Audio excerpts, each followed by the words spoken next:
Start college, build skills, and complete your degree with Wilmington University. 100% online options and affordable tuition makes WilmU work for you. Learn more at wilmu.edu.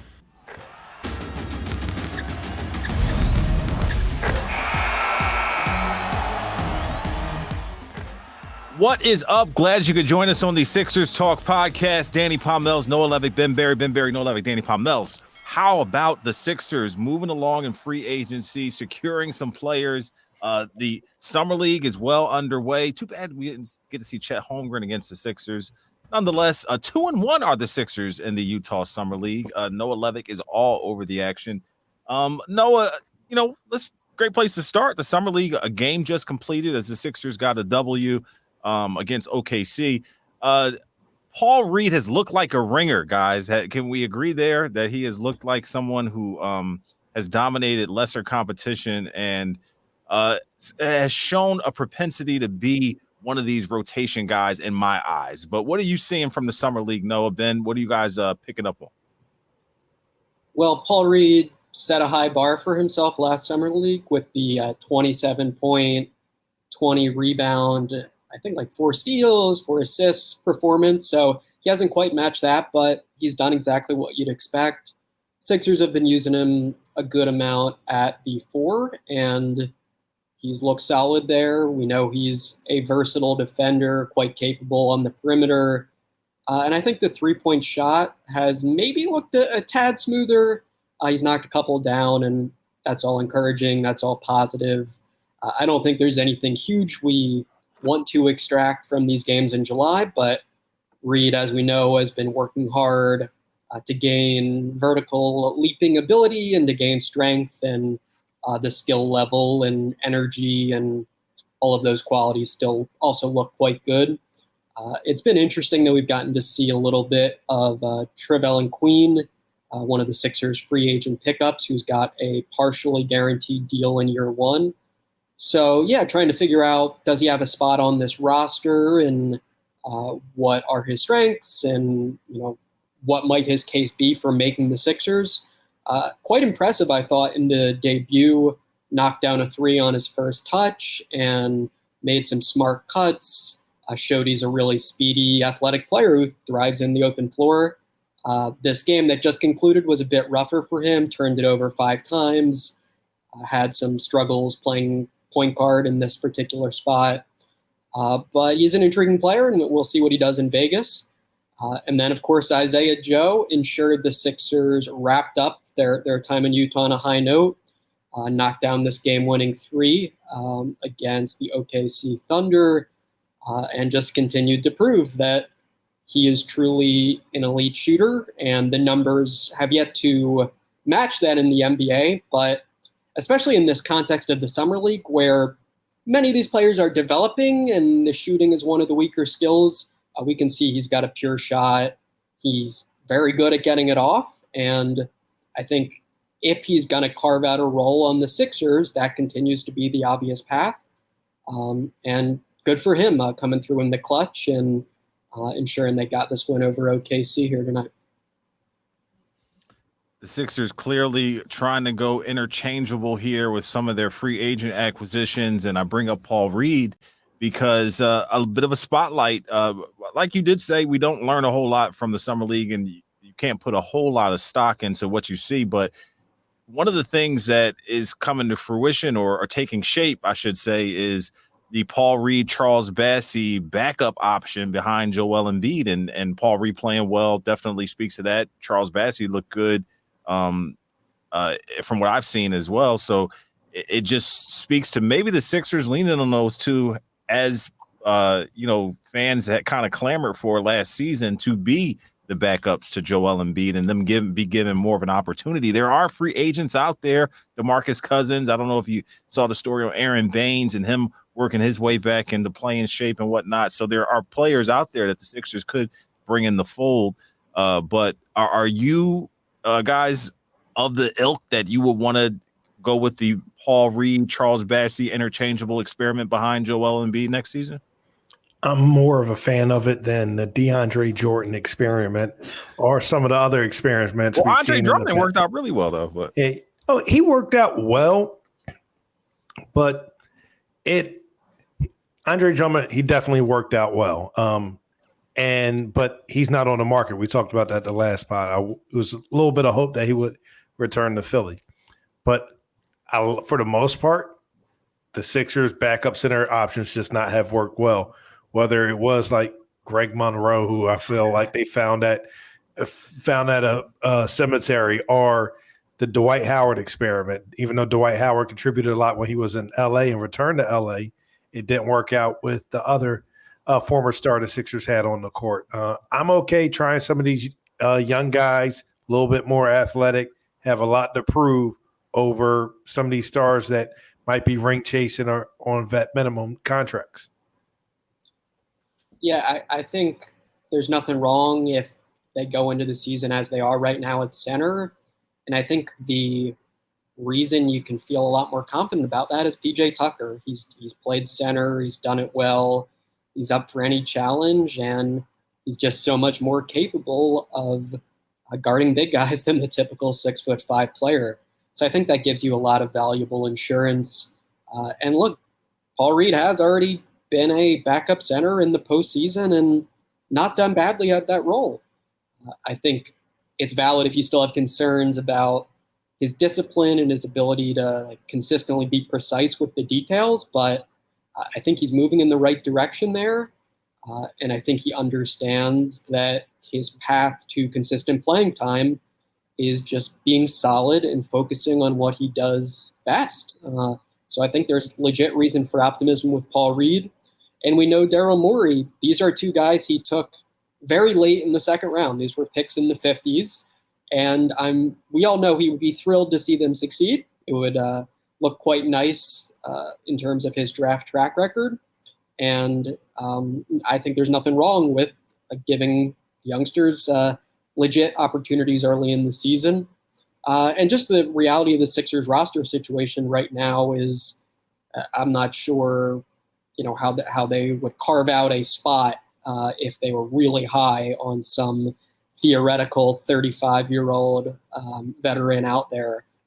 They've got 16, kind of guys on the active roster now, plus the two-ways. So they just don't really have the space to add someone as things stand. And I think there's nothing wrong with that. I think if you're a Sixers fan, there's reasons to be excited to see what Paul Reed might be able to do with extended opportunities from the beginning of the season. And Charles Baxey, he might be in this mix as well. I think they have more concerns about Baxey than Reed just because he hasn't yet shown it, in the playoffs and isn't quite as far along. But there's legit promise with Baxey in my mind. And I think Daryl Morey would love to see him succeed as well. One of those 16 roster spots is going to Isaiah Joe. Bit of a spotlight on him here as well over the summer, trying to work his way into this rotation somehow. And it's interesting because we see this video popping up of Sam Cassell working with the Sixers starting backcourt of Tyrese Maxey and James Harden, and just such a feather in the cap of the Sixers to have Sam Cassell still in the fold and all of his knowledge and experience, particularly as a player and playing point guard role and off the ball, and what that means for him, working these guys out and the skills he try to help, them accentuate and implement. And Isaiah Joe, someone who Sixers fans had clamored for to try to get a chance in the rotation, to get some moments and things like that. I don't know how much you draw from the summer league and the way he's played, but he has shown that he's been better than the competition out there, and definitely played with some spurts. And you mentioned how well he played here in this third game to make sure they got this W.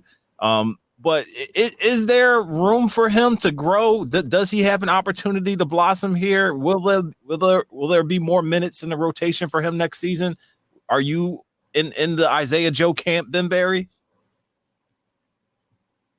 I'm okay giving Isaiah Joe some minutes. I'm okay giving him any opportunity that's presented to himself, that the team and the season presents to him. We know Doc Rivers isn't crazy about playing young players. Tyrese Maxey shined last year, but his hand was forced. I know hindsight is 2020, but at the time there was a lot of people clamoring for Tyrese Maxey to play more minutes in that series versus the Hawks. We're 2 years, a year and a half later from that when the season begins. I'm okay with Isaiah Joe getting more minutes if it presents himself. We know James Harden, we know Tyrese Maxey aren't going to play every game. The Sixers are going to rest some players. I'm okay with giving him minutes. It would still be nice to have a veteran adult voice as another backup guard option. But we'll see what the Sixers do. It's not the worst case thing if he is their like second or first guard off the bench. I mean, this is year 3, right, Noah? I mean, yeah, pivotal year for sure. Yeah. I think realistically, he's not going to be the second or first guard off the bench. They have players that they should trust more than that. But injuries inevitably arise over an NBA season. This is actually something Daryl Morey mentioned with Joe at his press conference after the draft, that it was unfortunate just the timing of things last year, because when other guys were hurt and that might have opened up a door for Joe, he was also sidelined and things just didn't pan out for him.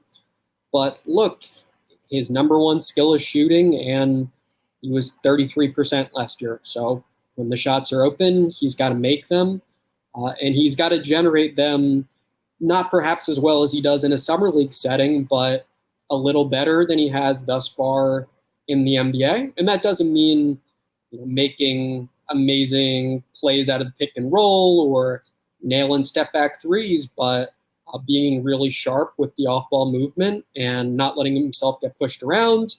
And when there's a sliver of space, letting it fly. So still has a lot to prove there, I think. But you see why the Sixers were high on him and why Morey would like to see him get minutes, if some window happens to present itself. But I think he's a little behind the 8 ball here, just in terms of his standing on the team. And, it's fair to classify this as an uphill battle for him. I think last year, at times it sort of was Joe or Korkmaz, which guy do you prefer? And Joe sometimes made a nice case for himself, but the Sixers are a deeper team now, and things might be more difficult for him as a result. And I think defensively, the Sixers love his attentiveness and his effort and some of the tools he has there, but he's still a lot less muscular than the average NBA player. And perhaps that's overstated, the extent to which that limits him defensively, but I do think it's reasonable enough if the Sixers prefer guys with more years under their belt and more muscle on their frame off the bench. Or even just flat out athleticism. I mean, you look at a guy like Trevelyan Queen and what he might bring to the interchangeableness and defensive work on and with the squad and what Isaiah Joe might bring. So like they're bringing in guys, Daniel House, who's more interchangeable as well, that kind of leapfrog him in the rotation as far as where he might come off the bench and at what point of the game he might get inserted. And, I mean, who knows how this will all play out with, the Harden signing and what players they're able to bring in because he, decided to, opt out of his deal and renegotiate. So it's really some things are up in the air, and there is a chance that there could be other guys that are brought in who might be favor more over Isaiah Joe. So, but I think the opportunity is there for him. If he comes in and plays and shows he's grown and, has taken a lot of steps forward, I don't see a problem or why Doc Rivers wouldn't give him an opportunity if he earns it. And I think that would be the thing that he would have to show and prove exactly what he's learned and how far he's come. But the Sixers free agent moves definitely have put them in a different light. In the back of my head, the lingering idea that the Brooklyn Nets have kind of, made this, bet that the Sixers might be maybe a little worse. Obviously, more opportunities to make a better pick later in the draft next season. But I have enjoyed the moves that the Sixers have made, despite the Eric Gordon deal falling through. That still could happen. And the Sixers have turned into Rockets East, but I am pleased with the players that they have brought in the fold.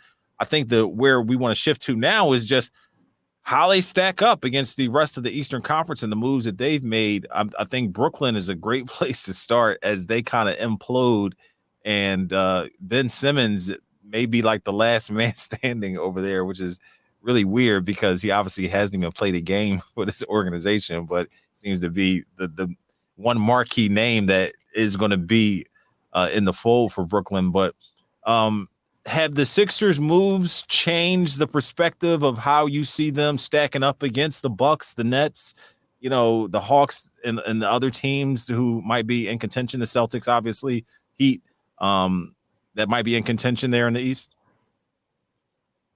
To me, I think the Celtics are, the no-brainer team to beat, and they made a, on paper, really good deal to acquire Malcolm Brogdon. So I think they're going to be awfully difficult to overcome. And look, we have to remind ourselves that NBA seasons always come down to a lot of unpredictable factors, injuries Absolutely. chief among them. And who knows what's going to go down there with the Celtics. And of course, with Brogdon in particular, the reason he was available for a price that might have seemed relatively low is the injury history and it being fair to wonder whether he'll be healthy for big postseason games. But man, Celtics are a very strong team, and we also have to remember they were not full strength in the playoffs. I mean, Robert Williams was nowhere near his exceptionally athletic self in that series, and Boston, of course, played quite well against the champs in the NBA Finals. Milwaukee Bucks, bringing back some key bench pieces, Bobby Portis, Wes Matthews. And then I'm intrigued by the Joe Ingles pickup as well for them. Again, health, the big question, when will he be back? What will his level of play be? But if he's around the level he was as a player in Utah, then that's a very nice addition for Milwaukee that I think perhaps takes a little burden off Giannis playmaking-wise, and another shooter and another veteran player who could theoretically help them win postseason games. So I think Boston, Milwaukee continue to look really strong. I think the Sixers thus far have made good moves. They've gotten better, but the competition at that very top tier, I think the Sixers still need to prove that they can beat those teams. So we'll see if they do it. I think the teams that are quote unquote chasing the top 3 or 4, in my mind, the Sixers look more talented, and I think the Sixers did excellent at shoring up their weakest areas and just being a sturdier defensive team that is probably going to have a lot less problems with rebounding and competitiveness and ability to stop star scorers. So I think the Sixers have done nicely, but it's a competition, and there are still some very great teams in the Eastern Conference. Noah started off with the Boston Celtics and the Malcolm Brogdon deal, and I would completely agree. I know Brogdon, he's coming off the injury, and we don't know what he'll be, but if he could just be 90% of what he was, I think that is key. Malcolm Brogdon is someone I wanted the Sixers to go after several years ago when he was a free agent. I thought he would have been a good pickup, another ball handler, someone that can create for the Sixers. I thought he would have worked well with Ben Simmons. I think it's key because we saw in the NBA Finals that it was just too much on Jason Tatum's plate because he had to get his own shot. He had to create for others. He was guarding Steph Curry at times on the perimeter, and that was just too much on his plate, in my opinion. I think we all saw that Jaylen Brown, although he's a phenomenal player, he's trouble dribbling the basketball. I don't know what to make of that, but when the pressure was on, like that just was not his bag. The Brooklyn Nets, watching that implode, that's where Danny started with. It will be interesting to see what happens. I heard Amina El-Hess and a few people think him and Kyrie will start the season off with the Nets playing. Who knows? I know Miami, the Miami Heat have inquired a lot about Kevin Durant, and they would practically have to gut their roster for a 34-year-old Kevin Durant. But we'll see how that plays out. The Milwaukee Bucks, they have Giannis, arguably the best player in the NBA, and I think that's just he does so much for that team. So bringing back Michael Porter, bringing in Joe Ingles, who's a great addition for that team, will keep them formidable. I think we could have saw a different Eastern Conference Finals representative. Chris Middleton didn't get injured, and as Noah said, injuries, you don't know what's going to happen throughout the season, especially late in the season. Injury like Chris Middleton's can just sidetrack everything. The Sixers have gotten better. I don't think they're head and shoulders better than the Heat, than the Celtics, than the Bucks, like off their signings and the moves they made so far in free agency. It'll be interesting to see how it all plays out once the season begins. And that's the beauty of the competition, right? It's the fact that all these teams might be really close, might be really tight, but who can come together and gel? You know, I'm big on the camaraderie and the intangibles and things like that, which can determine, you know, who shakes out of the Eastern Conference. And props to the Sixers of actually executing. I mean, it was like the worst kept secret in the world with this PJ Tucker thing, but they actually made Miami less formidable by bringing PJ Tucker into the fold and making Joel Embiid happy with the guy that he by name mentions, you know, after they get eliminated. But I'm curious, you know, obviously it was the Heat, Celtics, and Bucks. The Heat lose PJ Tucker. The Sixers were the 4 seed.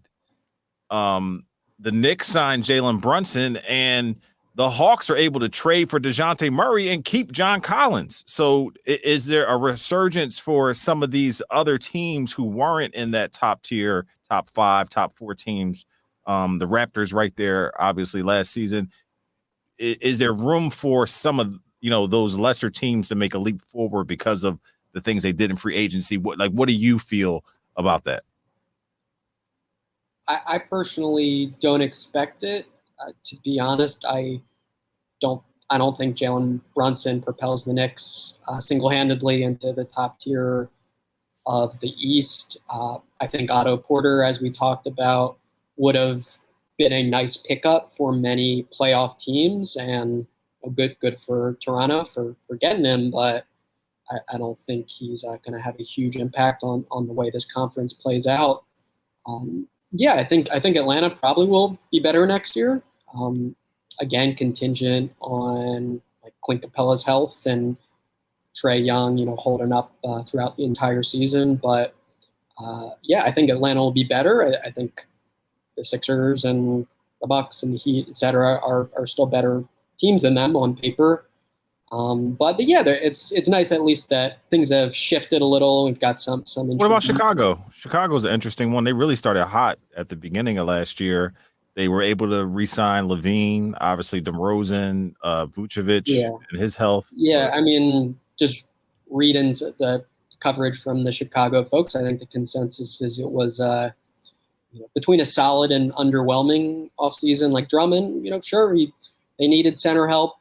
They got Drummond. He's a good backup center, but I'm not sure they meaningfully improved in the way that's necessary to like beat James Harden and Joel Embiid in a playoff series, or to beat Jaylen Brown and, you know, Jason Tatum. So yeah, they started hot, and I think unfortunately probably some of the DeMar DeRozan mind-blowingly good mid-range shooting was a little bit unsustainable and might drop off a little bit this year. So yeah, I'm not super optimistic on them. Like I still like their core pieces.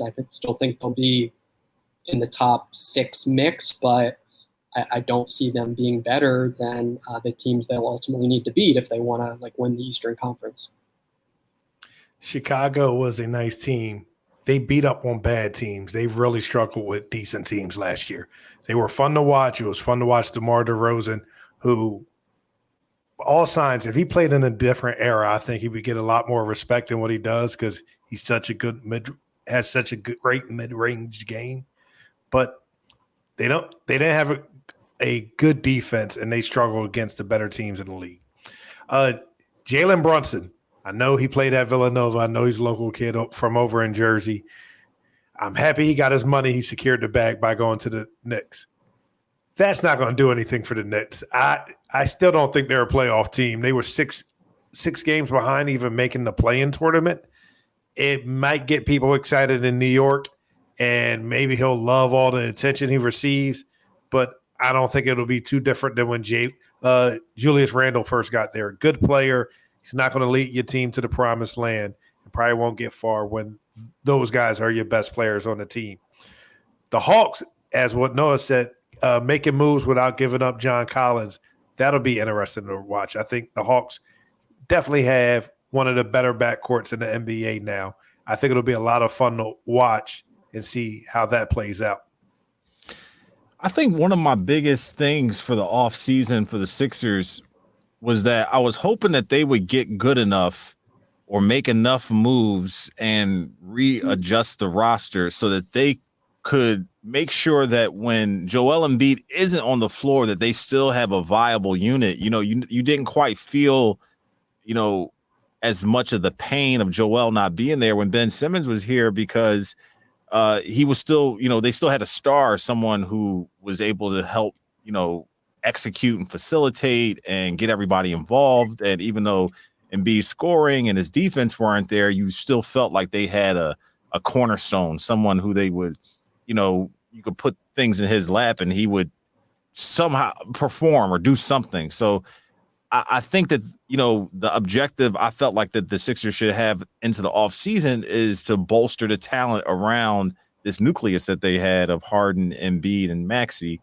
And I've been pleased with how they've addressed that so far. And obviously Harden not being signed still makes me think there's things that they are trying to do and leaving themselves open to other opportunities. And Harden working out with Maxey and Sam Cassell assures me that he's not going anywhere. And obviously he's still all the way in with what the Sixers are doing here. So do you feel like that they're at a point, if no other moves are made, that they have shored up the roster enough that when Joel Embiid's not in there, that they'll still be able to hang and contend like the Grizzlies did when Ja Morant wasn't there, or maybe how other teams have had to do that?